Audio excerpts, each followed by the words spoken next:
Tu te réveilles le matin et avant même d'ouvrir complètement les yeux, son prénom s'impose dans ton esprit.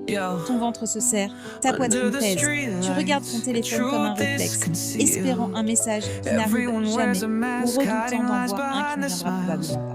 Tu t'assieds au bord du lit, tu te passes les mains sur le visage et au lieu de penser à ta journée, à ton avenir, à toi, ton esprit retourne immédiatement dans le passé. Tu revois son sourire, ses gestes, les conversations qui s'étiraient tard dans la nuit. Tu revis aussi les disputes, mais bizarrement, même elle te ramène à lui, à elle. Parce qu'au fond, tu préfères encore la douleur de ses souvenirs à ce vide qui t'avale chaque fois que tu réalises que c'est fini. Tu sors, tu prends ton café, tu croises des gens, mais derrière chaque regard, chaque son, chaque odeur, il y a une trace. Une chanson dans une boutique et ton cœur s'effondre. Un couple qui se tient la main et tes yeux se brouillent. Un parfum dans la rue et tu es instantanément projeté en arrière. Comme si ton ex marchait juste à côté de toi. C'est comme un fantôme qui ne te quitte jamais. Il est là, jour et nuit. Il s'invite à ta table, il s'assoit sur ton canapé, il dort dans ton lit. Tu crois que tu deviens fou. Tu voudrais juste une pause, un moment de répit, une respiration. Mais chaque tentative pour ne pas y penser devient une défaite. Plus tu te dis, n'y pense pas, plus ton ex prend toute la place. Et la nuit, c'est pire.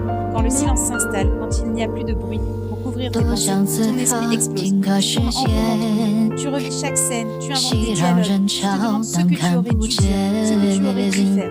Et plus les heures passent, plus la fatigue s'installe, plus la douleur s'intensifie. Tu t'endors enfin, épuisé, seulement pour recommencer le lendemain. Tu es coincé dans une boucle, jour et nuit, nuit et jour. Une boucle qui t'épuise, qui t'arrache des morceaux de toi chaque jour. Tu te demandes, est-ce que ça va durer toujours ?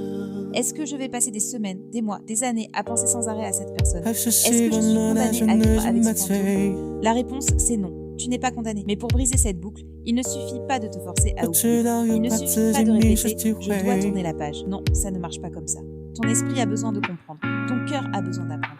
Et toi, tu as besoin de nouvelles armes. Dans cette vidéo, on va voir ensemble 12 étapes concrètes, profondes, pour que tu puisses petit à petit te libérer. Pas en effaçant le passé, mais en reprenant le futur. Parce que tu n'es pas né pour rester. Tu es né pour avancer. Ton ex n'est pas une pensée aléatoire. Si ton esprit revient sans cesse, c'est parce qu'il y a un mécanisme profond en jeu. L'amour est une expérience chimique, émotionnelle, physique, psychologique. Quand tu étais avec lui, avec elle, ton cerveau recevait régulièrement des doses de dopamine, d'ocytocine, toutes ces hormones du plaisir et de l'attachement. Chaque message, chaque appel, chaque moment passé ensemble était comme une petite récompense. Ton esprit a appris à associer ton ex avec le bien-être, même dans les moments de douleur. C'est devenu un réflexe, une habitude, presque une addiction. Alors quand la relation s'arrête, ton corps et ton esprit vivent une sorte de manque. Comme un fumeur en sevrage qui cherche sa cigarette, tu cherches ton ex, pas parce que c'était nécessairement l'amour de ta vie, mais parce que ton système interne n'a pas encore réappris à fonctionner autrement.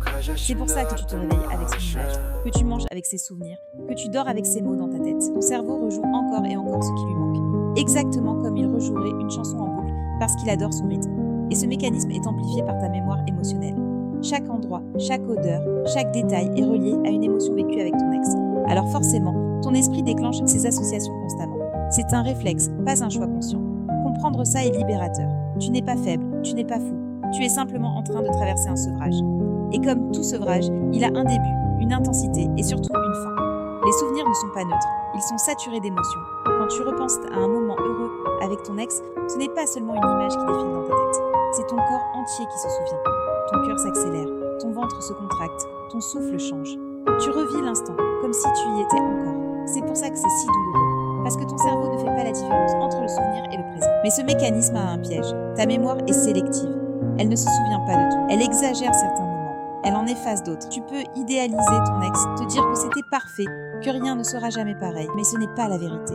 Tu oublies les silences lourds, les frustrations, les moments où tu étais mal. Tu compares ton présent réel avec un passé reconstruit. Et dans ce duel, le passé gagne toujours parce qu'il est enjolivé par ton esprit.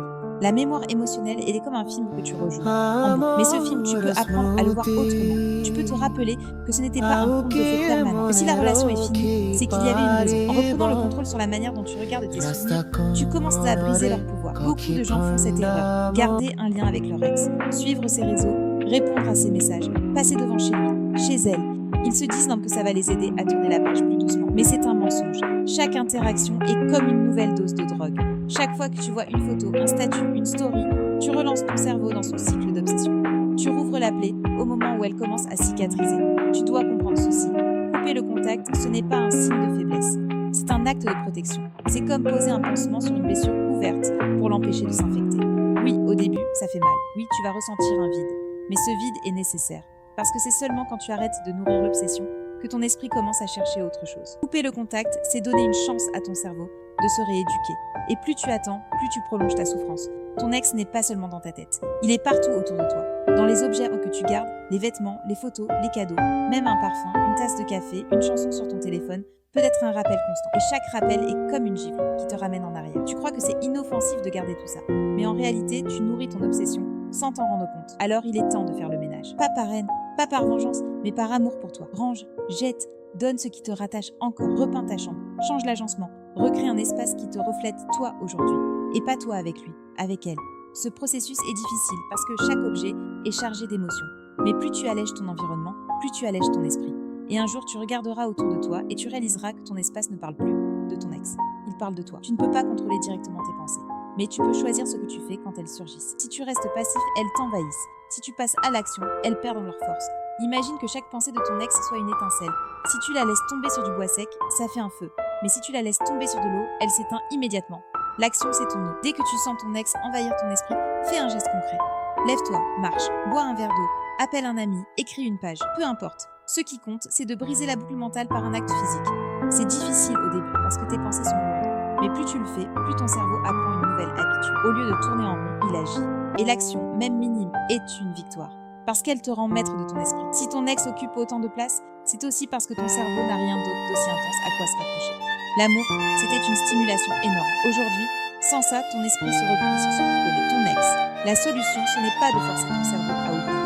C'est de lui donner de nouvelles sources de carburant. Découvre, explore, teste, apprends une nouvelle compétence, visite un nouveau lieu, engage-toi dans une activité qui te sort de ta zone de confort. Plus tu multiplies les expériences, plus ton cerveau déplace son attention. Ton ex devient une référence parmi d'autres et non plus l'unique obsession. Et ce processus ne demande pas d'attendre des années. Il commence dès la première nouveauté, le premier sourire échangé avec quelqu'un de nouveau, le premier moment où tu découvres un talent que tu ne soupçonnais pas. Chaque nouveauté est un antidote, et à force, l'obsession s'affaiblit. Parce que ton esprit comprend enfin qu'il existe autre chose, ailleurs, et surtout en toi. Penser jour et nuit à ton ex, c'est comme avoir une centrale électrique en toi qui tourne sans arrêt. Toute ton énergie est mobilisée, mais elle se dissipe dans le vide. Elle ne construit rien, elle t'épuise. Pourtant, cette énergie peut être réorientée. Chaque pensée qui revient, chaque vague d'émotions peut devenir un carburant. Regarde l'histoire de beaucoup d'artistes, d'écrivains, de musiciens. Certains des plus grands chefs d'œuvre ont été créés dans des moments de cœur brisés. Pourquoi ? Parce que la douleur est une intensité brute. Elle ne demande qu'à être canalisée. Alors, au lieu de rester prisonnier de ses pensées, prends un carnet et écris. Pas pour faire beau, pas pour publier, juste pour sortir ce qui brûle en toi. Écris comme si tu parlais à ton ex, mais sans jamais lui envoyer. Compose une chanson, même maladroite. Dessine, peins, cuisine avec passion. Peu importe le médium, ce qui compte, c'est que chaque fois que ton ex revient dans ta tête, tu le transformes en un acte créatif. Tu redeviens maître de ton énergie. Tu décides que ces pensées ne sont plus des chaînes, mais du bois de chauffage. Et à chaque fois que tu crées, tu gagnes une bataille. Parce que tu prouves que tu peux utiliser ton obsession au lieu de la subir. Ton esprit croit souvent qu'en pensant à ton ex, il cherche une solution. Il rejoue des scènes, il analyse les mots, il se demande « et si j'avais fait ci ? Et si j'avais dit ça ?» Mais ce travail mental est une illusion. Il ne mène nulle part, parce que le passé est figé. Penser à lui, à elle, encore et encore, ne changera rien à ce qui est arrivé. Ça ne fera pas revenir ton ex, ça ne réécrira pas l'histoire. Imagine que tu sois au bord d'une rivière. Ton ex est de l'autre côté. Tu passes tes journées à jeter des cailloux dans l'eau, espérant qu'ils forment un pont. Mais peu importe combien tu en jettes, ça ne fera jamais une traversée. C'est la même chose avec tes pensées. Tu peux y passer des heures, des jours, des mois, tu n'avanceras pas d'un centimètre. Alors répète-toi cette vérité chaque fois que ton esprit s'emballe. Penser à lui, elle ne change rien. Pas pour te culpabiliser, mais pour te libérer. C'est un rappel que tu peux mettre ton énergie ailleurs, dans le présent, dans toi, dans ce que tu construis. Une des raisons pour lesquelles tu penses jour et nuit à ton ex, c'est que ton futur semble vide. Pendant ta relation, tu avais des projets, des rêves à deux. Peut-être un voyage, une maison, une famille. Et maintenant, tout ça s'est effondré. Ton cerveau déteste le vide. Alors il le remplit avec le passé.